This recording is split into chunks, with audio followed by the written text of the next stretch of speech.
നടക്കാനും പോകാനും അനുവദിക്കൂലാ. സക്കരിയ പറഞ്ഞു തൊട്ടടുത്തൊക്കെ ഫാത്തിഹ, നീരാനും പോകാനും വിടൂല, ഫാത്തിഹ ഫാത്തിഹ എന്ന് പറഞ്ഞ മൗലവി സ്ലിപ്പാക്കുന്നുണ്ട്. തൊട്ടടുത്തൊക്കെ അൽ ഫാത്തിഹ. ഒരാൾ ഗൾഫിൽ പോകാൻ ഇറങ്ങിയാൽ അൽ ഫാത്തിഹ, പുരക്ക് കുറ്റിയടിക്കാൻ ചെന്നാൽ അൽ ഫാത്തിഹ, പുരയിൽ താമസിക്കാൻ തുടങ്ങുമ്പോൾ അൽ ഫാത്തിഹ, ഹജ്ജിന് പോകാനിറങ്ങുമ്പോൾ അൽ ഫാത്തിഹ, കല്യാണത്തിന് പുതിയ ഇറങ്ങുമ്പോൾ അൽ ഫാത്തിഹ, പുതുവെണ്ണിറങ്ങുമ്പോൾ അൽ ഫാത്തിഹ, തിരിയാനും മറിയാനാക്കലൊക്കെ അൽ ഫാത്തിഹ. എന്തിനായി അൽ ഫാത്തിഹ? ഇത് തന്നെയാണ് യഹൂദികളുടെ ചോദ്യം. യഹൂദികളും ചോദിക്കുന്നത് എന്തിനാ അൽ ഫാത്തിഹ? അല്ലാഹു തആല വലിയൊരു സംഗതിയായിട്ട് ഖുർആനിൽ പറയാണ്. അതേ 7 ആയത്തുകൾ അടങ്ങുന്ന സൂറത്തുൽ ഫാത്തിഹ.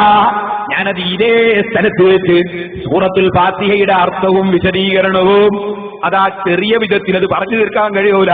ചെറിയ വിധത്തിൽ ഇമാമിങ്ങൾ പറഞ്ഞത് 7 ദിവസം ഞാൻ ഇവിടെ വഅദ് പറഞ്ഞിട്ടുണ്ട്. ഒരു മുജാഹിദോ ജമാഅത്ത് ഇസ്ലാമിയോ മറ്റേതെങ്കിലും പാർട്ടിയുടെയോ പേര് പറഞ്ഞിട്ടില്ല. ആരെയും ആ പ്രസംഗത്തിൽ കുറ്റപ്പെടുത്തിയിട്ടില്ല. ഫാത്തിഹയുടെ വിശദീകരണം മാത്രം പറഞ്ഞ വഅദുണ്ട്. കേൾക്കാത്തവരൊന്ന് കേട്ടു നോക്കണം.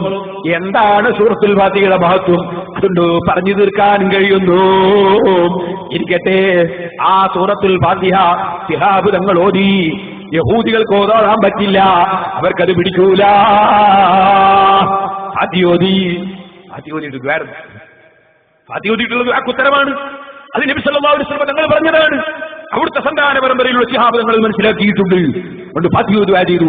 അബ്ശിർ ബിനൂറൈനി ഊതീതുഹുമാ ലം യൂതഹുമാ നബിയ്യുൻ ഖബലക ഫാത്തിഹത്തുൽ കിതാബ് വഖവാതീമു സൂറത്തുൽ ബഖറ ലം തഖറ ബിഹർഫിൻ മിൻഹുമാ ഇല്ലാ ഊതീതുഹു.